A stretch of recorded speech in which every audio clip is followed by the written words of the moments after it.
காஞ்சிபுரம் மாவட்டம் ஸ்ரீபெரும்புதூரில் செய்தியாளர்களை சந்தித்த தமிழக காங்கிரஸ் கமிட்டி தலைவர் செல்வ பெருந்தகை, தவேக தலைவர் விஜய்க்கு தமிழக அரசு நெருக்கடி தராமல் சுதந்திரம் கொடுக்க வேண்டும் என்று கூறியுள்ளார்.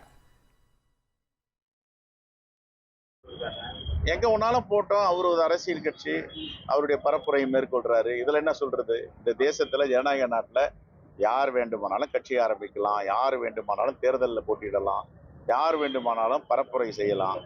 இதுக்கெல்லாம் ஒரு கட்டளையோ ஒரு தீர்ப்போ ஒரு தடையோ கிடையாது. யார் வேணாலும் யார் வேணாலும் செய்யலாம். எல்லா கட்சி அந்த வேட்பாளர்களுக்கும் மாலை போட்டாங்க ட்ரெயின்ல. இல்ல தமிழ்நாடு அரசுக்கு என்னுடைய வேண்டுகோள்னா, அவரை விடுங்க ஃப்ரீயா, அவர் பேசட்டும், அவர் பிரச்சாரம் பண்ணட்டும், பேசட்டும், போட்டோம். என்ன சொல்ல போனா எல்லாருக்கும் கூட தடை வைங்க, அது தடை விதிக்காதீங்க. அவர் எங்க எவ்வளவு பேசுறாரோ பேசட்டும். இன்னும் ஒரு ரிசல்ட் வரல பார்ப்போம். எங்க கிட்ட விமர்சிக்கிறதுக்கு என்ன இருக்கு? நாங்க தமிழ்நாட்டிலையும் ஆளுங்கட்சி இல்லை, ஒன்றியத்திலும் ஆளுங்கட்சி இல்லை. இந்த தேசத்தை உருவாக்கிய கட்சி காங்கிரஸ் பேரியக்கம். இந்த தேசத்துக்கு ஒரு குண்டூசி தயாரிப்பதற்கு கூட எந்தவித ஆதாரமும் இல்லாம பிரிட்டிஷ்காரன் நாட்டை கொடுத்துட்டு போனாங்க.